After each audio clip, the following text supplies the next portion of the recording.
ആശുപത്രികളിൽ സന്നദ്ധ സേവനം വേണ്ട എന്നാണ് കെ മുരളീധരൻ പറയുന്നത്. പൊതിച്ചോറിൽ ഒരു പിടി മണ്ണ് വരെ ഇടുകയാണ് കെ മുരളീധരൻ ചെയ്യുന്നത്. രോഗികൾക്കായിട്ടുള്ള സഹായം സന്നദ്ധ സംഘടനകൾ ചെയ്യുന്ന സഹായമൊന്നും കൊടുക്കണ്ട, കഞ്ഞി കൊടുക്കണ്ട, പൊതിച്ചോറ് കൊടുക്കണ്ട, ആഹാര വിതരണം ഒന്നും വേണ്ട.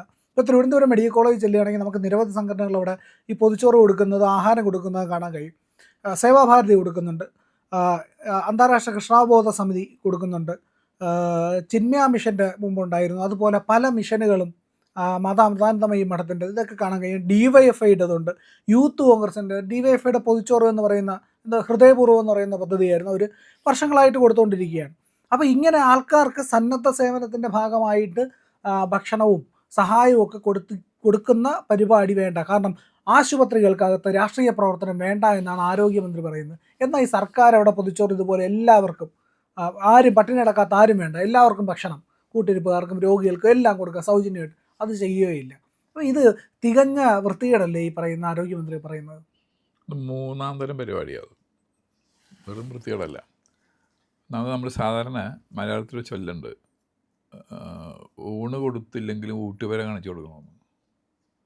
ഇപ്പോൾ സർക്കാരിന് ഇതൊന്നും ചെയ്യാനുള്ള കെൽപ്പില്ല, ചെയ്യാനും പോകില്ല. അപ്പോൾ ആ സമയത്ത് സന്നദ്ധ സംഘടനകളെ ചെയ്യുമ്പോൾ എന്തിനാ ഇതിൽ ഈ ആരോഗ്യമന്ത്രി വിരൽ പിടിക്കുന്നത്? എത്ര വർഷങ്ങളായിട്ട് നടക്കുന്ന ഇപ്പോൾ എറണാകുളം ജനറൽ ഹോസ്പിറ്റലിൽ നമ്മൾ തൊട്ടടുത്ത് കിടക്കുന്ന സ്ഥലം, അവിടെ ബൈസ്റ്റാൻഡേഴ്സ്, എന്താ പറയുക, കൂട്ടിയിരിപ്പുകാർ, അവർക്ക് വരെ ബ്രേക്ക്ഫാസ്റ്റ് കൊടുക്കുന്നുണ്ട്. 10 വർഷത്തിലധികമായി എന്നാണ് എൻ്റെ ഓർമ്മ അത് നടക്കുന്നത്. പതിവായിട്ട് സന്നദ്ധ സേവാഭാരതിയുടെ പ്രവർത്തകർ രാവിലെ വന്നിട്ട് 6 മണിക്കോ 7 മണിക്കോ എന്താണ് സംഭവം, 6 മണിക്കാണ് തോന്നുന്നു, ഇത് ചെയ്തുകൊണ്ടിരിക്കുന്നു. ഇപ്പോൾ തിരുവനന്തപുരത്താണെങ്കിൽ സേവാഭാരതിയും DYFIയും ചെയ്യുന്നു. DYFI ഉണ്ട്, ഇസ്കോൺ ഉണ്ട്, RCCയുടെ പരിസരത്തെല്ലാം അവർ പ്രസാദം കൊടുക്കുന്നുണ്ട്. അതെ, ഇത്തരത്തിലുള്ള സന്നദ്ധ സംഘടനകളുടെ പ്രവർത്തനങ്ങൾ, അല്ലെങ്കിൽ സംഘടനകളുടെ സന്നദ്ധ പ്രവർത്തനങ്ങൾ രണ്ടും ആവാം. സേവാഭാരതി ആണ് തികച്ചും സന്നദ്ധ സംഘടന, DYFI ഒന്ന് പൊളിറ്റിക്കൽ ഔട്ട്ഫിറ്റാണ്. പക്ഷെ അവർ ചെയ്യുന്ന സന്നദ്ധ പ്രവർത്തനം, അതാണ് ഞാൻ പറഞ്ഞത്, സന്നദ്ധ സംഘടനകളുടെ പ്രവർത്തനവും സംഘടനകളുടെ സന്നദ്ധ പ്രവർത്തനവും രണ്ടും, ഇത്തരം കാര്യങ്ങളെ പ്രോത്സാഹിപ്പിക്കുകയാണ് ഒരു ബോധമുള്ള മന്ത്രി ചെയ്യേണ്ടത്, അത്യാവശ്യം തലയ്ക്ക് വെളിച്ചുള്ള ഒരാൾ ചെയ്യേണ്ടത്. എന്താണെന്ന് വെച്ചാൽ ഇത് മനുഷ്യൻ്റെ മനസ്സിനെ ആർദ്രമാക്കുന്നൊരു കാര്യമാണ് സേവാപ്രവർത്തനം ചെയ്യാന്ന് പറയുന്നത്. ഇപ്പോൾ ഒരു പൊളിറ്റിക്കൽ പാർട്ടിയാണെന്നിരിക്കട്ടെ, ഇപ്പോൾ DYFIയോ അല്ലെങ്കിൽ BJP ആരെങ്കിലും ആവട്ടെ, കോൺഗ്രസ്സോ, അവർ രാഷ്ട്രീയം, എന്താ പറയുക, കഴുത്തറക്കുന്ന രാഷ്ട്രീയം പറഞ്ഞ് അങ്ങോട്ടും ഇങ്ങോട്ടും പ്രത്യാരോപണങ്ങളും തെരുവിൽ ഏറ്റുമുട്ടലൊക്കെ ചെയ്യുന്ന പ്രവർത്തനമാണല്ലോ പലപ്പോഴും രാഷ്ട്രീയമായിട്ട് മാറുന്നത്. അത് അങ്ങനെ ആവണമെന്നൊന്നുമില്ല, പക്ഷെ നമ്മൾ കണ്ടുവരുന്നത് അങ്ങനെ. പക്ഷെ ആ ആൾക്കാരും ആർദ്രരും ദരിദ്രരും ആർത്തരുമായിട്ടുള്ള ആൾക്കാരോടൊരു ആർദ്രത അവരുടെ മനസ്സിൽ വരിക എന്ന് പറഞ്ഞു കഴിഞ്ഞാൽ അതിനെ പ്രോത്സാഹിപ്പിക്കുകയല്ലേ വേണ്ടത്. കാരണം മനസ്സിൻ്റെ ഉള്ളിൽ ഒരു തരളഭാവം ഉണ്ടാക്കുന്ന കാര്യമാണ്. അതൊരു സമൂഹത്തിൻ്റെ വളർച്ചയ്ക്ക് ആവശ്യമാണ്. എല്ലാവരും രാഷ്ട്രീയത്തിൻ്റെ കൂടി മാത്രം കാര്യങ്ങൾ കാണുകയും പ്രവർത്തിക്കുകയും ചെയ്യുന്നത് ഒരിക്കലും രാജ്യത്തിനോ ഒരു സംസ്ഥാനത്തിനോ ഒരു സമൂഹത്തിനോ നല്ലതല്ല. ഇത് ഇവർ ചെയ്യുകയില്ല, ചെയ്യുന്ന ആൾക്കാരെ കൊണ്ട് ചെയ്യിക്കുകയില്ല. മൂന്നാം തരം പരിപാടിയാണ്. ഇതിന് വേണമെങ്കിൽ വേറെ തരത്തിൽ പറയാം, അസൂയ എന്ന് പറയാം. താൻ നയിക്കുന്ന ഡിപ്പാർട്ട്മെൻറ്റിന്, ആരോഗ്യവകുപ്പാണല്ലോ അദ്ദേഹത്തിൻ്റെ, ചെയ്യാൻ പറ്റാത്ത കാര്യം വേറെ ആരും ചെയ്യണ്ട. പാവങ്ങൾ പട്ടിണി കിടന്നാലും വേണ്ടില്ല, ചെയ്യണ്ട. അതുകൊണ്ട് പ്രിയം പറഞ്ഞ ശരിയാണ്, മണ്ണ് വാരിയിരുന്ന പരിപാടിയാണ് കാണിക്കുന്നത്. ഇപ്പം സന്നദ്ധ സംഘടനയുടെ ആൾക്കാർ ഇനിയിപ്പോൾ നാളെ ഗേറ്റിന് പുറത്ത് കൊടുത്താലും ഇങ്ങനെ എന്ത് ചെയ്യും? പോലീസിനെ കൊണ്ട് പിടിപ്പിക്കുമോ? ഹോസ്പിറ്റലിൽ കൊണ്ട് കൊടുക്കുമ്പോഴല്ലേ നിങ്ങൾക്ക് നിയമപ്രകാരം നടപടിയെടുക്കാൻ സാധിക്കുള്ളൂ, അല്ലേ? ഇപ്പോൾ സേവാഭാരതിയുടെ എറണാകുളം ജനറൽ ഹോസ്പിറ്റലിലെ ഗേറ്റിലാണ് കൊടുക്കുന്നത്, തടയാൻ പറ്റില്ലല്ലോ. ഇങ്ങനെ എന്തോ കൊണ്ടുപോടാൻ നിൻ്റെ ഇഡ്ഡലിയും കൊണ്ടെന്ന് പറഞ്ഞാൽ തല്ലി ഓടിക്കുമോ? ഇല്ല. അപ്പോൾ പറയുന്നിടത്തൊരു സെൻസ് വേണ്ടേ? രാഷ്ട്രീയത്തിൻ്റെ അന്ധത ബാധിച്ചിട്ട് എന്തും തോന്നിയത് വിളിച്ചു പറയാന്ന് പറഞ്ഞാൽ എന്താ ചെയ്യുക? ഒരുപക്ഷെ അദ്ദേഹത്തിൻ്റെ പാർട്ടിയിലെ പ്രവർത്തകർക്ക് ചെയ്യാൻ കഴിയുന്നുണ്ടാവില്ല. അവർ ചിലപ്പോൾ എന്തെങ്കിലുമൊക്കെ വല്ല കാലത്തൊക്കെ ചെയ്യുന്നുണ്ടാവും. ഗാന്ധി ജയന്തി, നെഹ്റു ജയന്തി, ഇന്ദിരാഗാന്ധി ജയന്തി എന്നും പറഞ്ഞ് ചിലപ്പോൾ എന്തെങ്കിലും ചെയ്യുന്നതല്ല, പതിവായിട്ട് നിരന്തരമായിട്ട് മുടങ്ങാതെ ചെയ്യാനായിട്ട് സാധിക്കുന്ന ഒരു മെക്കാനിസം അദ്ദേഹത്തിൻ്റെ പാർട്ടിയിലെ ആൾക്കാർക്ക് ഉണ്ടാവില്ല. അപ്പോൾ ആ അസൂയം കൂടി ഉണ്ടാവും ഇതിൻ്റെ പുറകിൽ. അപ്പോൾ ഏതായാലും ഒരു സെൻസിബിളായിട്ടുള്ളൊരു മന്ത്രി പറയാൻ പാടില്ലാത്തതാണത്. കാരണം ഏത് തരത്തിലും സാമൂഹ്യ പ്രവർത്തകരുടെ സാമൂഹ്യ പ്രതിബദ്ധതയുള്ള ജനങ്ങൾ ഈ നാട്ടിൽ ഉണ്ടാവണം എന്നുള്ളതാണ്. അത് കണ്ടിട്ട് അടുത്ത തലമുറയും കണ്ട് പഠിക്കണം. ഇപ്പം ചെയ്യുന്ന ആൾക്കാർ ഭക്ഷണം കഞ്ഞി കൊടുക്കുന്ന ആൾ, ഇഡ്ഡലി കൊടുക്കുന്ന ആൾ 35 വയസ്സായ ആളോ 40 വയസ്സായ ആളാണെന്ന് ഇരിക്കട്ടെ. ഇന്നത്തെ ഒരു 15 വയസ്സുകാരൻ അത് കാണുമ്പോൾ അയാൾക്ക് മനസ്സിലൊരു പ്രേരണ ഉണ്ടാവണം, എനിക്കിത് ചെയ്യാൻ സാധിക്കണമെന്ന്. അങ്ങനെ സമൂഹത്തിൻ്റെ ജോലി തന്നെയാണ് സമൂഹത്തിലുള്ള മറ്റുള്ളവരെ സഹായിക്കുക എന്നുള്ളത്. എല്ലാം സർക്കാരിന് ചെയ്യാനായിട്ട് സാധിക്കുമെന്ന് ഈ ലോകത്ത് എവിടെയും തെളിയിക്കപ്പെട്ടിട്ടില്ല. അതിന് 2-3 കാര്യങ്ങളുണ്ട്. സർക്കാരിന് ആദ്യമായിട്ട് പണം വേണം. അത് ഇവർക്കില്ലല്ലോ.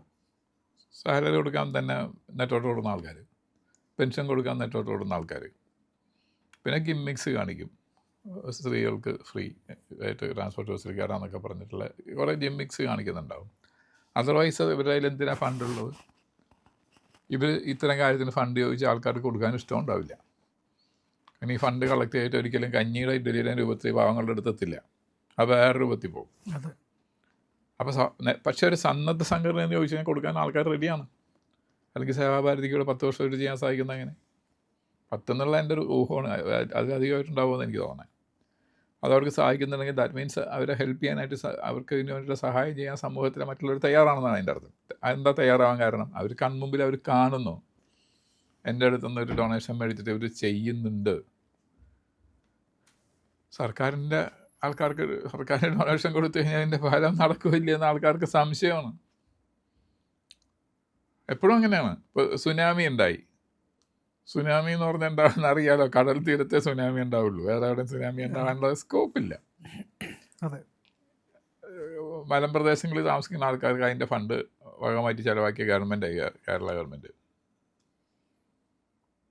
ഇനി ഏത് പാർട്ടിയാണെന്നുള്ള ചോദ്യമൊന്നുമില്ല.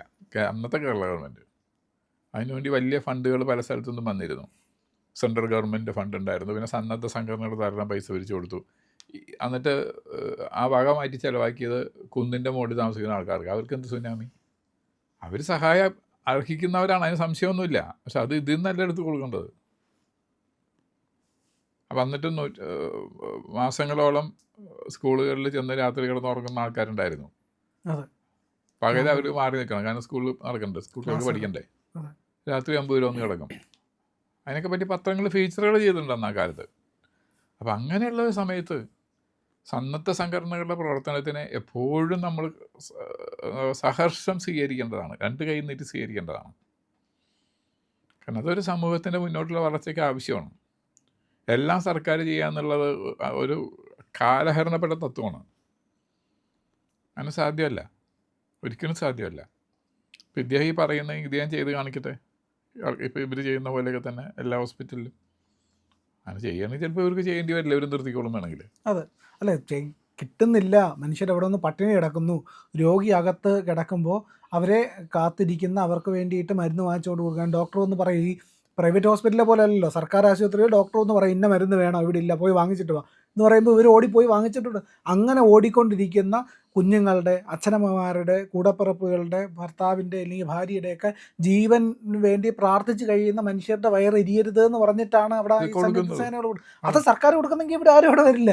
ഈ സന്നദ്ധ സേന ആരും വരില്ല. ശരിക്കും കൊടുക്കണമെങ്കിൽ പ്രശ്നമല്ലോ. ഇപ്പോൾ പല സ്ഥലത്തും ആൾക്കാർ മെഡിസിൻ കൊടുക്കാറില്ലേ? അതെ, അങ്ങനെ കൊടുക്കാൻ സാറേ. ഇപ്പോൾ നമ്മൾ പുട്ടപർത്തിയിൽ ആശുപത്രിയുണ്ട്. അവിടെ നമ്മൾ പോയി കഴിഞ്ഞാൽ ഈ സന്നദ്ധ സംഘടനകളെ ഒന്നും കാണില്ല. കാരണം എന്തെന്ന് പറഞ്ഞാൽ എല്ലാം ഫ്രീ ആയിട്ട് ഹൈ ക്ലാസ് ഭക്ഷണം അവിടെ ഫ്രീ ആണ്. ഒരു ബൈസ്റ്റാൻഡർക്കും കൂടെ. അതെ, അവിടെ ചെന്നെത്തിയാൽ മതി, ബാക്കി പോകുന്നവരുടെ കാര്യങ്ങൾ ഫ്രീ ആണ്.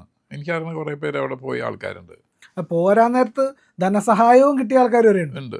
ഹാർട്ട് സർജറി എന്തിനാണ് നമ്മുടെ അമൃത ഹോസ്പിറ്റലുകളിൽ, അമൃതാനന്ദമയി മഠം നടത്തുന്ന സ്ഥലങ്ങളിൽ എത്ര ആയിരം പേർക്കാണ് സൗജന്യ ചികിത്സയും ഭക്ഷണവും അവർ തന്നെ കൊടുക്കുന്നത്.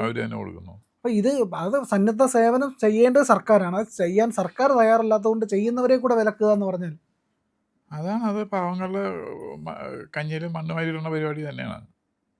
ഒരു തലയ്ക്കോളം എന്താ പറയുക, അപ്പർ സ്റ്റോറി ടുലറ്റായ ആൾക്കാരാണത്. സാമാന്യ ബോധത്തോടൊരു കാര്യം വീക്ഷിക്കാൻ അവർക്ക് സാധിക്കുന്നില്ല. അവരെല്ലാം രാഷ്ട്രീയത്തിൻ്റെ തിമിരം ബാധിച്ചിട്ട് രാഷ്ട്രീയത്തിൻ്റെ കണ്ണടയിൽ കൂടി മാത്രം കാര്യങ്ങൾ നോക്കി കാണുകയാണ്. ഇനി മറ്റ് സംഘടനകൾ അവർ ഞങ്ങളുടെ മുന്നണിയിൽ പെട്ടവരല്ല, അപ്പോൾ അവർ ചെയ്ത് കഴിഞ്ഞാൽ അവർക്ക് നാളെ പ്രയോജനം കിട്ടുമോ, വോട്ട് കിട്ടുമോ? എന്നൊക്കെയുള്ള ഭയം ഭയങ്കരമായിട്ട് വരികയാണ്. ആ സമയത്ത് തിമിരം ബാധിക്കുകയാണ്. അങ്ങനത്തെ ആൾക്കാർ ആരോഗ്യമല്ല ഏത് വകുപ്പിൽ ചെന്നാലും ഇങ്ങനെ തന്നെ ഉണ്ടാവുള്ളൂ. PWD കൊടുത്താൽ ചിലപ്പോൾ പറയും ഇത്ര റോഡൊന്നും ആവശ്യമൊന്നുമില്ല, ആൾക്കാർ പണ്ടൊക്കെ സൈക്കിൾ പറ്റിയാണ് പോയിരുന്നത്, പാലൊന്നും ആവശ്യമില്ല എന്ന് ചിലപ്പോൾ പറയും. കാരണം സ്വയം ഒന്നും ചെയ്യില്ല, ആരെ കൊണ്ടൊന്നും ചെയ്യിക്കാനും തയ്യാറല്ല, ചെയ്യാൻ അനുവദിക്കില്ല. വളരെ നികൃഷ്ടമായൊരു തീരുമാനമാണ് അങ്ങനത്തെ ഒരു പ്രസ്താവന തന്നെ. ഇത് പക്ഷേ തീരുമാനത്തിൻ്റെ ഭാഗത്തേക്ക് പോവില്ലായിരിക്കാം, കാരണം മന്ത്രിസഭയിൽ ആരെങ്കിലുമൊക്കെ ബോധമുള്ളവരുണ്ടാവുമല്ലോ. അങ്ങനത്തെ കാര്യങ്ങൾ ഉദ്യോഗസ്ഥരെങ്കിലും എതിർക്കും. കാരണം ഈ രോഗികൾ ഉദ്യോഗസ്ഥരോട് നാളെ ചോദിക്കും, ഞങ്ങളുടെ കഞ്ഞിയിൽ പാറ്റിയിട്ടിട്ട് ഇപ്പം എന്താ നിങ്ങൾക്ക് കിട്ടിയെന്ന്. പ്രിയപ്പെട്ട പ്രേക്ഷകരെ, ഞങ്ങൾ ഇന്ത്യ ലൈവ് പതിവുപോലെ നമ്മൾ പറയുകയാണ്, മാധ്യമങ്ങളിൽ വരാത്ത, മറ്റു മാധ്യമങ്ങൾ പറയാത്ത വാർത്തകളാണ് നിങ്ങളുടെ മുന്നിലേക്ക് കൊണ്ടുവരുന്നത്. ഇത് പറയാൻ ഞങ്ങൾക്ക് പ്രേരണയും ശക്തിയും നിങ്ങളാണ്. നിങ്ങൾ ഞങ്ങളുടെ കൂടെ ഉണ്ടാവണം. ഞങ്ങളുടെ ചാനൽ സബ്സ്ക്രൈബ് ചെയ്യണം. നമുക്കൊരു ചാനൽ കൂടിയുണ്ട്, C4N, C4N മലയാളം. അപ്പോൾ ആ ചാനലും കൂടി ഒന്ന് സബ്സ്ക്രൈബ് ചെയ്യണം. ഇന്ത്യ ലൈവ് ഉറപ്പായിട്ടും ചെയ്യണം. C4N കൂടെ, C4N, C എന്ന് പറഞ്ഞാൽ ക്രെഡിബിൾ, ഫോർ എൻ നേഷൻ, രാജ്യം. നമ്മുടെ രാജ്യത്തിന് വേണ്ടിയാണ്. രാജ്യം വിട്ട് ഒരു കാര്യവും ഇന്ത്യ ലൈവിനില്ല. അതുകൊണ്ട് ഞങ്ങളുടെ കൂടെ ഉണ്ടാവണം എന്നുകൂടി അഭ്യർത്ഥിക്കുന്നു.